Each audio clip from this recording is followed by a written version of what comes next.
Mi mbrëma dhe mirë se erdhët emisionin I pavarur. Ndodhemi në ambientet e kryeministrisë, kjo është arsyeja pse akoma nuk jemi varur, po presim datën 11.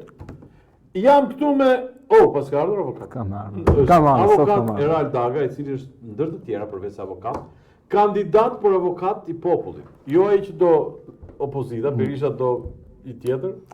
Deputetët do një tjetër. Do një tjetër. Niko Peleshi do të porreshifi pyetjen edhe këta dhe ka ngelur pending, varur. Ky është varur, por është I pavarur akoma. Nga ana tjetër është ai me cilin kam nisur këtë emision në vitin e largët 2020 të këtij shekulli, është Cristiano Çanari. Bashkë me, lëviz. Bashkë me bizneset e tij të tjera. Një prej cilave është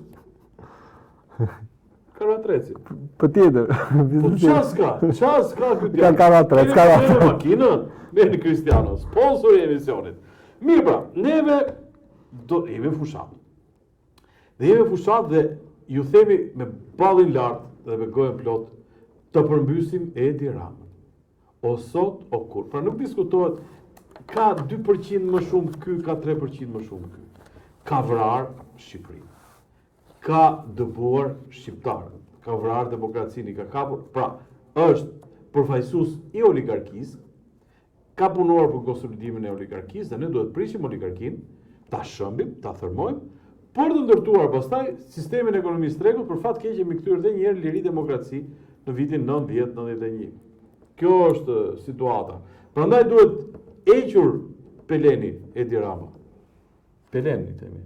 Domethënë kur është me mund. Peleni, po, duhet heq. Duhet shpesh me që kam përvojë tregush. Ky është mutikatë çiku. Duhet sa më shpesh, ose. Edhe lart e byça popullit, pastrojmë shpikur thotë ai tjetri. Që jo se është kush e di se ç'më më mirë, por shumë herë më mirë se Edi Rama. Pra, Edi Rama nuk është kundërshtar politik, është armik. Dhe prandaj duhet hequr me çdo mjet. Unë jam te parimi I Galezhanit, ku shkon banjë duhet shtypej Galezhan se. Po patjetër. Pra sado I keq tjetë një person tjetër ku shtyhet vazhdimisht nuk marr as banjë. Tani, në udhëheqjen e Edi Ramës, në zyrën e cilit do ndodhemi me falenderojmë shumë që na ka lënë këtë mundësi sepse e do median, del dhe raporti del në një media krejt pavarur që është ATSH-ja. Liria e medias, Shqipëria përmirësohet me 19 vende në raportin vjetor të organizatës Reporterët pa kufi. Ky është një lajm Cristiano kemi shumë pozitiv ky si lajm. Fishek zjarr apo s'lejohet? Thotë Cristiano nuk lejohet fishek zjarrit. Po se jo se është kjo po me kod penal. Po është me kod penal dënohesh. Jo, është një lajm për të cilin unë do të kisha shkrepur edhe pushk. Më në fund 19 vende jemi ngjitur, po lart fare në majat e kësaj apo? Po çfarë vendi jemi? Në maja besoj. A jemi ngrit 19 vende? I bie të jemi diku te 5-a, 3-shi. E bëri se kam listën. Kristi, më nxjerr listën, mos skindroje. Se kemi arritur në vend 10? Ja. Shiko tash. Ja, kjo listë për shembull thotë në vend të 35 fjala vjen. Se si kam këto vendet e para se nuk synojmë ne vaq lart. Mendoj ishim me 19 vende ishim të vjeçë parë. Prit një herë, vazhdojmë. Do të themu ku jemi. Ku jemi se 35 çka Moldavia, çka dhe kjo Costa Rica? Po, është Malizi, apa afër ne ke 37-a. Çka dhe ky Timori Lindor? Lindor mirë. Fiji, ishujt Fiji. Para nesh Gabon. Para nesh. Maqedonia e Veriut në vend të 42. Pra, Malizi dhe Maqedonia, një që e kanë ato 37. Ja harta, shikoj çik këtu. Pra, Malizi dhe Maqedonia që nga para ne. Le se do të jemi ne tani. Ja, tani vim ne. Republika Dominikane, jo, si jemi ne. Togo, si jemi ne apo jo? Jo, Tonga nuk jemi. Nuk jemi ne. As Tonga, as Tonga. Atëherë, Mauritani, jo. Ghana, jo, si jemi ne. Çka dhe Maurici, jo, si jemi. Prit më vlla, Andorra, Malta, Kili, Guajana, jo, si jemi Guajana. Senegali, ke parasysh që vinë senegalezë në Shqipëri? Po. I që Krishtë të cilë së drejtor, ke parasysh që vinë senegalezë? Po. Që ka para nesh. Jo, se edhe ato flasin më lishëm. Shtu Komore, Papua, Guinea, Katari, Albani, vëndi 80. A pra, ne jemi rreth me Senegalin, me Botswanën, Me Zambien, me Nigerinë, në një zonë me këto shtete demokratike të përparuara të zhvilluara. Këtu jemi ne. Fal udhëheqjes së Edi Ramës, i cili ka një mbështetje të jashtëzakonshme për mediat. Le ta themi këtë, apo jo Kristiano? Edi Rama ka një mbështetje të jashtëzakonshme për mediat. Ai lën gjithë mediat e tjera, i lën gjithë njerëzit të flasin lirë, saqë hoqë edhe TikTokun që përqendrohet tek bizeta që bën me qytetarë sy më sy. Ai flet me qytetarë sy më sy. Po jeni vetë lodhesh apo do bëja një emision alarm dikur. Pa u alarmoni njerëzit shumë aty. 12, kështu 13, 14-ën, tha ky lodhesh armirë. Pushim ta dhe i mbyll ky shumë emisione atëre. Ai hapit vetat. Po është aq i lirë media, saqë ti ke kohë të flasësh te RTV-ja, ke kohë te podcast i Ramës, te sy më sy i Ramës. Po ose dalësh tek Pallati i Kulturës së Xhamia, dalësh ke Vox Pop, se janë 5-6 të presë, të ftosh betimin tonë. Ose tek Bashkimi në mëngjes. Po. Këto janë media shumë e lirë dhe ne kemi përparim në 19 vende. Nuk e di a ka rënë tjerë të jemi ngritur ne, se unë nuk shoh në gjë, po të ndjekim një tjetër institucion, të lutem ndroj pllakën, sepse kemi avokatja e popullit. Media e lirë dhe e pavarur shtyllë e funksionit demokratik. Ki parasysh se mund të bëhesh nesër ti avokati i popullit. Ti po plagesh, po del pensioni se në çon kjo balanca. Pra po i bën 8 vjet u bën, ha? Po u bën 8. Ka marrë 5. 18, po. Është mandati 3 vjet për te mandatit dhe kjo këtu avokatja e popullit, një herë të vetme se kam parë nda mbroj interesat tona, por gjithsesi ka konceptin demokratik që thot media e lirë dhe e pavarur shtyll funksionit demokratik. Po besoj, po kjo avokat e popullit ka edhe mendimin që Donald Trump e shtyp median e lirë në Amerikë. Thua kjo. Po besoj. Nuk e besoj.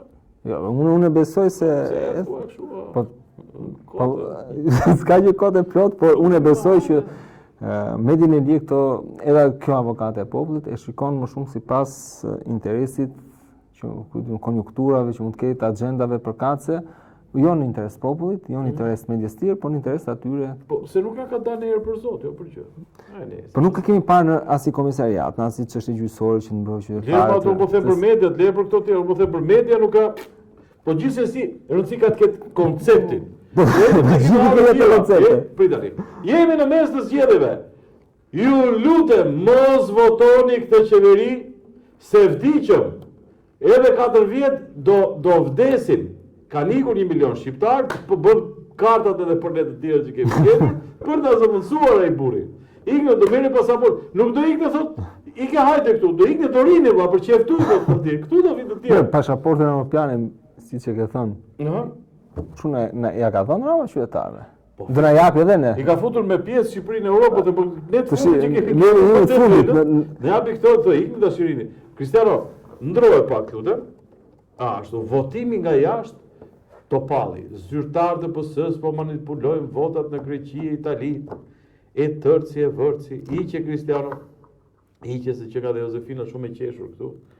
E unë dua të them një denoncim që më vjen nga njerëz të mit, keni parasysh, e dini shumë mirë, që zyrtarëve që punojnë në administrat, para zgjedhjeve, para se të fillonte ky votimi i diasporës, 5 vota diaspore keme detyrim. Filluan këta gjetën Halla Xhaja teze kështu. I prun, i morën fjalën që do votojnë për ty dhe dha numrat. Tani ka shkuar patronazhistët atje. Tu ngjat tjetër. Ju jeni njëri u radit, ë? Po. Shiko, se mbas edhe s'dini. Mirë pak këtu, të lutem, se ti je i radit, ë? Prit tash se ti nuk e di si votohet se ngatrohesh. Pesa. Nxjerrë gjuhën, në bie, fute në zak, bravo, hajtë shtet, bravo. Kjo është votim demokratik. Ose, tjetra. E keni parë? Jo tjetra. Ora mos më nxirë këtë, se vjen për të vjellë. Tjetra, dhe mos nxirë e Tiranën, është që, keni parë njerëzit që e nxjerrin. Vota për ty! Pra fshetësia votës, për sa kohë miratu ligji që të votoj diaspora, që unë kam qenë edhe ti kundër votimit, këtij lloji votimi si po bëj. Këtij lloji votimi. Dhe për sa kohë opozita ka pranuar këtë kusht, opozita e ka ditë që do ndodhin këto gjëra, po i kanë humbur dy element kryesor. E para është votimi i fshet dhe votimi që thënë këto në familje apo në grup. Po votimi i fshet ka rënë. Shiko, këta thon vota thon, mos e fotografo votën. Pse mendon ju që duhet fotografu vota? Ati botit, patronazhistit ton, i hap celularin live edhe i thu, lale, ja ku jam armiri, tash i vota ime, tak, e shef që vura ke PS-ja, mregull jemi, ta mor ta fus ke zarfi, dhe nuk ka nevojë ta dokumentosh që risi prova jo. Mjafton një komunikim në WhatsApp, edhe ja ku u bë, fshetësia votës, 1. 2. Aty ka grupe që janë edhe të organizuar, që kanë tërheqë njëri tjetrin aty dhe që kanë borxhe detyrime njëri tjetrit në diasporë, dhe i thotë, lali, bje qik atë kanarte edhe votim, po, bjeri këtu. U dhe qik fletën ta shofën vetë, të keqen bravo i madh. Tashi, për shtyhet ta çojmë, ose i merr ky edhe i çoni poston ky laci i forti, ose burri thotë gros, Fatime, ti mushu se për të hequr e kemi. Ti mushu, pse mos Ky është votimi. Kështu që dashur Jozi, mirë që shqetësohesh, shumë mirë bën, por kanë kryer punë këta të PS-s. Pse? Sepse ju e pranuat kështu siç ishte. Keq më vjen. Ishte ky sistemi që donin, ky lloj votimi, thonë që diaspora do voton të opozitën, duke ditë gjithë, pa këto nuk po mbojnë dot votat këtu me komisioner me vozhgus, do mbrokan nga patronazhistët, do mbrokan votat në diasporë, jashtë Shqipërisë, ku ka patronazhist si shteti armir që ndodh rëndom. Ka dhe telepatronazhist. Ka dhe telepatronazhist, por dhe nuk ka kontroll. Është më kollaj fare, se ndërkohë që qytetari u fusit ajo kutia e fshetë në Shqipëri, thoshte po ja dhash votën dhe e mendonte disa herë fotografimin e votës se ishte burgu, por edhe vend e kryqin ose nxirrte të pavlefshme fletën dhe votën nuk ja jepte, por në diasporë është sigurt që do ketë rezultat spektakolar për mandatin, për mandatin e Ramës. Ka thënë Rama do ne pres vërtet. Tani më nxirr bukuroshin. Urdhë. DHL thot me orar të zgjatur nga sot deri në 9 maj. Rama votuesve në Greqi, dorëzoni zarfat tuaj sa më parë. Problemi është këtu o njerëz. Ky burri këtu, që do na fusin në Europë, që do na japi pasaportën europiane, thot po punoj, thot 1.000 në punës këtu, 1.000 bëhe, për negociatat për standardet. Një nga standardet europiane është posta, dhe çdo vend i Bashkimit Evropian, postën ka një institucion dinjitos serios, në postë kryen të gjitha veprimet. Dhe shteti shqiptar nuk ka besim tek posta zyrtare. Posta shqiptare po ka pajtuar një kompani private, nuk po e hyj si u fitua tenderi, si u bë, se nuk është vetëm DHL, ka plot plot posta tjera, DHL-ja që kishte koston më të lartë, që del që në Kosovë ishte bërë me 160.000 euro të totali, ndërkohë këtu ishte një 12 milion euro. Po nuk po e hyjmë kësajne. Po themi, ka një post shteti shqiptar, të cilin e ka fshirë. Pra, një nga standardet është që paktën legët këto 12 milion euro që kanë shku për këto zgjedhje, 6 milion posta, 6 milion procedura administrative, ti merreshin shqiptarë ato të punësonin ca shqiptar. Po. Se 160.000 ka shku procesi, i gjithë procesi në Kosovë, 160.000 euro. Respekti për shtetin shqiptar, Edi Rama ta ka treguar që kur filloi PPP-n e parë, koncesionin që i dha Vilma Nushit për atë që su bën e herë check-upit, edhe pastaj që u dha gjithçka me PPP derisa u bë një skandal i madh ndërkombëtar dhe një nga ato janë plerat. Po digjen. Incineratori. Por të lutem, krimet zgjedhore, Dumani, Qela dhe Proda takim me KQZ-n. Pjesa e diskutimeve edhe procesi i votimit jashtë vendit. Ky mohabet që bëm neve, thamë votim. Kjo do jetojë. Po këto do jetojnë, po këto pastë të jetojnë, pastë të takojnë KQZ-n. Më thëmë, ka vrarë këtë kishë. E di që e ke vrarë, po mund s'është doktori. Berisha thu? Ose s'është shëndetësia falas, ta shikoj. Jo, mendohet që nuk lëviz, por që kanë. Këta do e hetojnë këtë. Po pra, këta votimin jashtë shtetit. Para se tu takonin armën këta që ta hetonin. u falen jetë të disa ambasadorë. Për ardhe kishtë tjetër. Dhe këto ambasadorët, këto delegacionet. Këto u falshin atje, se i kërkonin llogari ambasadorët, që ndodhë që a drejtoni, po drejtoni, më thoshin këto, dhe e tregonin si drejtoni, dhe pasi mbaron gjithë falmen të ambasadorët, edhe delegacioni, shkun pastaj takun këtë KQZ që na kanë thënë ambasadorët do jetojnë dhe do jetojnë.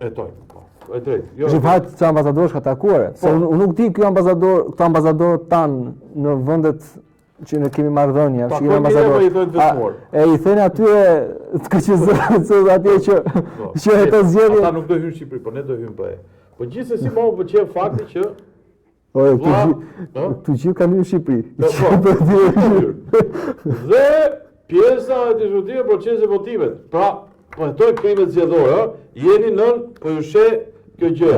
Dhe tre mandate ka hetu gjithë me zgjedhore. Gjitha. Të lutem më dilë vend tjetër. Të lutem Kristiano. Është një orar, do hapi pak. Hapi se nuk e shoh këtë. Shtot më. Manja Ulsiu. Plotësojnë vakancat në sistemin e drejtësisë brenda vitit 2026. Tani, kjo është fusha jote i dashur Ran, por unë dua të bëj një konstatim timi. Bëjeti.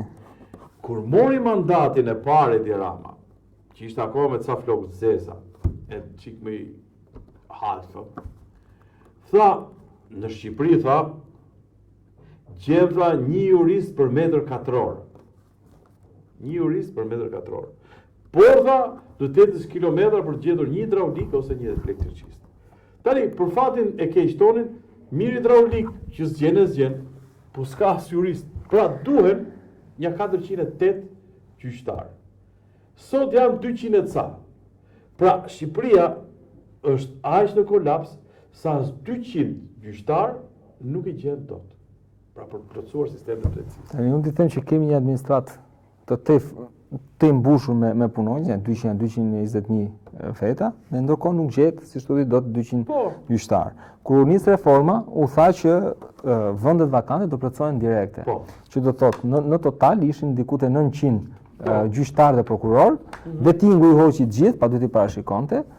Që kur heq disa persona duhet fusësh disa të tjerë në sistem, është parimi që mos ngelet drejtësia në stagnacion siç ka ngel në këtë moment. Dhe ky thotë që në 2026 do ta plotësojë, ndërkohë nuk më ndalin llogarita mirë. Sepse nga 900 aktualisht që flasim në sistem janë diku te 350 punonjës prokuror dhe gjyqtar. Po themi që duhen edhe 200 gjyqtar, si thot zotëria. Shkolla e magjistraturës këtë vit pranon 12 gjyqtar. Po 12 gjyqtar me këto ritme çdo vit minimalisht do duhen diku te 15 vite që të plotësohet numri 200. Ky thotë 2026, unë nuk e di se ta bëj. I bëjnë i shtojnë me pjesë shumë. Nuk e di, por gjithsesi nuk janë edhe mundësit, sepse edhe te shkolla e magjistraturës nuk ka shku numri 200 i atyre që kanë aplikuar. E kuptoj. Për gjyqtar dhe prokuror. Nëse mot mbyllet, ju që keni dosje nga 2015-16, ju zgjidhet. Po, do ta zgjidhin nga 2020 dhe do vazhdojnë. Po, e rëndësishme është tani që qytetarët morën një drejtësi të pastër. I pastroi vettingu të gjithë, i pastroi, vonon, po nuk harron fare. Aty dosjet një ditë dalin. Do harroi ai padici. Të thashë që punë shumë kanë do. E kanë ndosur shumë çështje që ai që ka iniciuar gjyqin ose palët në gjyq se palët e tjera kanë vdekur, kanë atë trashëgimtar, po kanë vdekur trashëgimtarët. Po sa ka vdekur gjykatësi? Po ka vdekur gjykatësi. Po është vërtet ka vdekur gjykatësi. Ose ka i gjykatësi. Po drejtësia ka vdekur me kohë. Votoni kundër këtij regjimi. Kundër, sepse është një regjim kriminal, është oligarki e cila tashmë ka kapur të gjithë pushtetet. O sot, o kur. Më nxirri gjë tjetër, lutem. Rama në tryezën e BE me një kalendar 3 vjeçar për të integruar. Kjo shqiptar të dashur, më lejoni t'ju them, për momentin është një gënjeshtër e kalibrit ndërkombëtar sepse përfshihet edhe të BE. Unë diku tjetër në një program tjetër kam shkuar dhe kam kërkuar delegacionit Bashkimit Evropian, pra që është përfaqësuesi i BE-s në Shqipëri, i kam kërkuar përgjigje për pyetjet.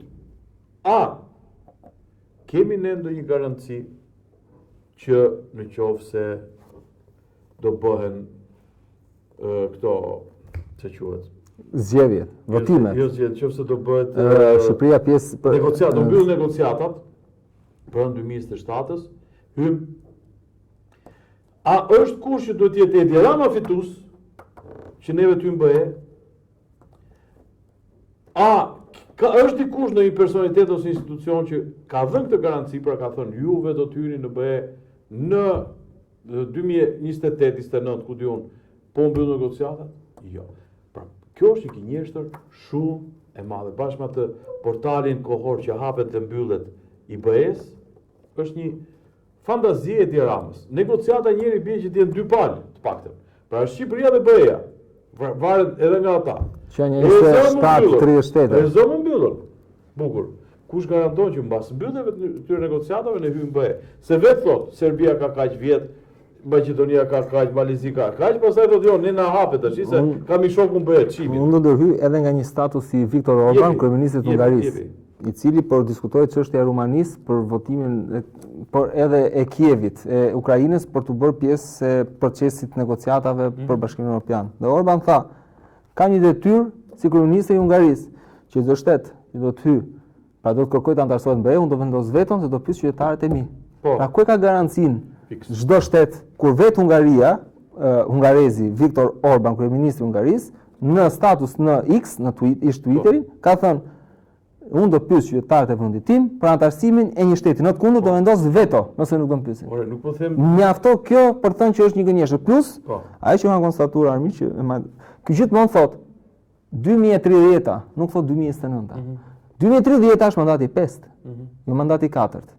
Pra, ky po bë fushat për 2030-ën, jo për këtë. Pra, del që antarësimi minimalisht në këtë mandat nuk ekziston. Sepse thot vetë, në 2030-ën antarësimi. Për atë punë, po e shtyr Moldavia, e bëri Rumania, ja Trumpi keq, ja ky, ja tash erdhi.